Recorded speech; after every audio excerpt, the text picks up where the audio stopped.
Before we get to J.R. Smith, real quick, I've uploaded a new video on the second channel speculating on where The Last of Us Part 3 can go. Okay, so I know JR isn't technically on the Lakers yet, but he's on the Lakers. So how is J.R. Smith going to fit into what the Lakers have going on? Well, he's not going to be as good of a defender as Avery Bradley. I think we'll all agree on that one. He also hasn't played basketball for a little bit. And we don't know if he's really going to be in shape. He's going to have a bit of a training camp in 8 games. And then, I guess the Lakers will win a first round series regardless of who they're facing. So that gives JR a bit of time to get up to NBA speed, assuming we're playing games and all that. Is he going to be able to get back to NBA ready in that time? I guess it just depends on how good of shape he's in at the moment. I've heard he's pretty good. He looked pretty good when he was beating that guy up for messing up his truck or whatever. So, take that for whatever you will. JR was always in decent shape throughout his career. There were certainly things to criticize JR for, but in terms of being in shape, I don't know if that was ever one of them. So we're going to have to see. Does he have the stamina? Does he have the lift on his jump shot? Is he able to move defensively? He's also just 2 years older from when we really saw him playing again, so even if he was going to be in good shape, there's a chance he's just over the hill at this point. But maybe he could be alright. Maybe he could come out there and not be gassed after 2 minutes and all that type of stuff. There's a chance that everything I say after this doesn't matter because there's a chance he just can't play in the NBA like that anymore. We don't know.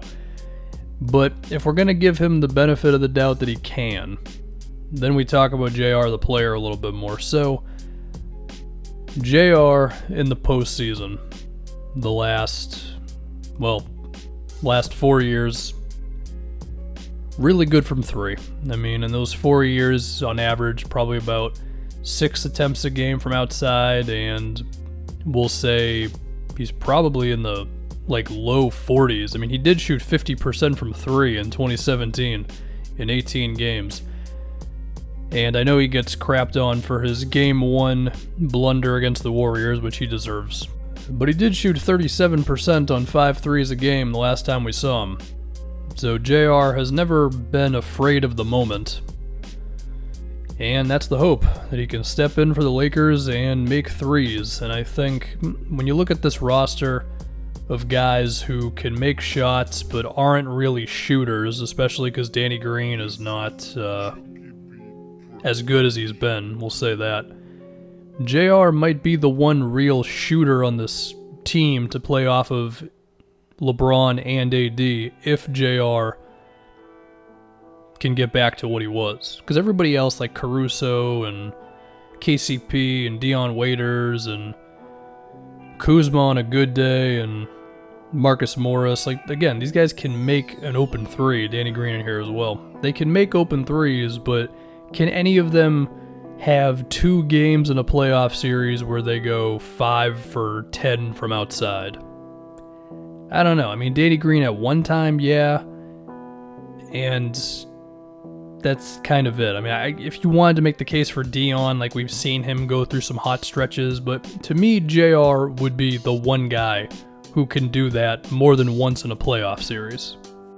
Because again, I think all the other guys, they can make an open 3, but I think JR can be a little scarier from outside for opposing teams. In 2016, he shot 43% on 7 threes a game in the playoffs, so that's really good. Another thing with JR is, will he buy into his role? I feel like he will, just because he's playing with LeBron. I don't think we're going to see JR do anything too crazy off the dribble or attempt that many bad mid-rangers or even attempt that many crazy threes. If we look at JR's playoff shooting the last time he played, which was in 2018, 64% of his shots were threes. And if you go to the years before we last saw JR in the playoffs, the percentage of his shots that were threes were closer to 80%. And those were the 2 years in which it was LeBron and Kyrie. So that way, JR, there was no chance he was actually going to dribble the ball. And I feel like that's a similar thing for this Laker team. So I would imagine that JR is basically just going to attempt threes. And that's good. He's just going to spot up, be a catch and shoot guy. His corner three-point shooting was amazing in the playoffs. Like, he shot 56% on corner threes, according to Basketball Reference at least, in the last postseason that he played for Cleveland. So I feel like JR just knows what he is. I don't think he's going to take possessions away from LeBron or Anthony Davis. I think he's just going to spot up and do his thing. And that's good. Now, if we talk about JR on the defensive side of the floor, this is the scarier thing. JR's defense, I don't feel like it was terrible in Cleveland. It certainly wasn't good, but I feel like it was good enough. But now that this Laker team cares way more about defense than those Cleveland teams did, outside of maybe the first one or whatever, maybe the second one, I feel like JR will be on his best behavior defensively. I'm not expecting him to be a go-to guy on defense or someone that you can put on to somebody who's having a good game or whatever, but I would like to think that JR can just be a piece of the Lakers defense, and whether that's funneling ball handlers to Anthony Davis or swiping at a ball handler who has beaten his guy and you're still defending the wing a little bit, or just basic switches, or having a half-decent closeout on a shooter. I would like to think JR can just be competent enough at all that stuff. I mean, he is 6'6", and 220 pounds with a 6'10 wingspan, and while he wasn't able to show off his athleticism like that in Cleveland, and there's a chance he also declined athletically, I would like to think some of that is still there a little bit. So he's got the physical profile of someone who can still be okay on defense. And I think while it sucks that you're going from Bradley, who was above average, at least on the ball, to JR, I don't think JR is going to kill the Lakers defense. And it does give them another guy to go to, because every team is probably going to lose one or two guys just from testing positive. And to just simply have another dude to go to is pretty cool. The Lakers also have themselves a couple of guys who can just get hot any random game, JR, Dion, whoever else. There are suddenly a lot of guys who I think are expecting to play at least somewhat on this team. I mean, the guarantee among the guards are KCP and Danny Green. I think everything else is kind of up in the air. I suppose Rondo might be a guarantee as well, as much as it pains me to say that, because I think Rondo pretty much sucks at this point, but he's been playing. I guess the last thing to think about is, did the Lakers pick the right guy to sign?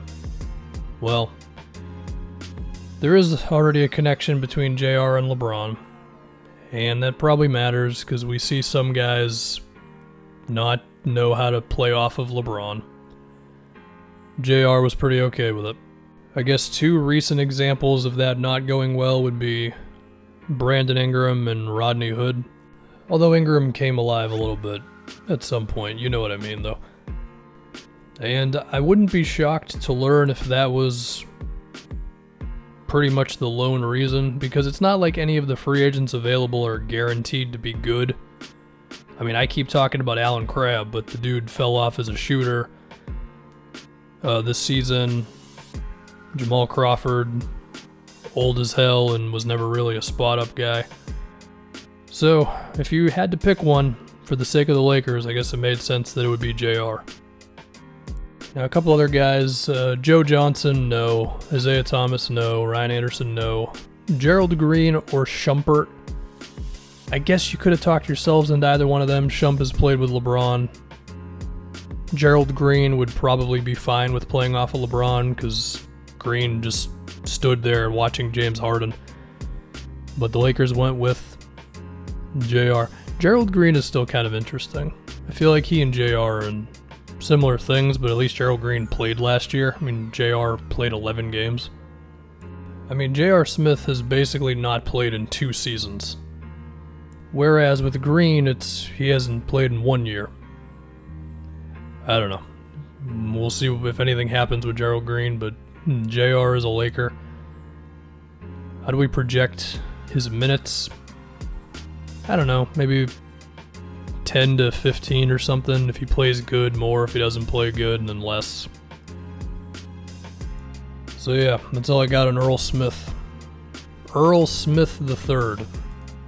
How many Twitter followers does J.R. Smith have? 690,000? Cool. Alright, we're done.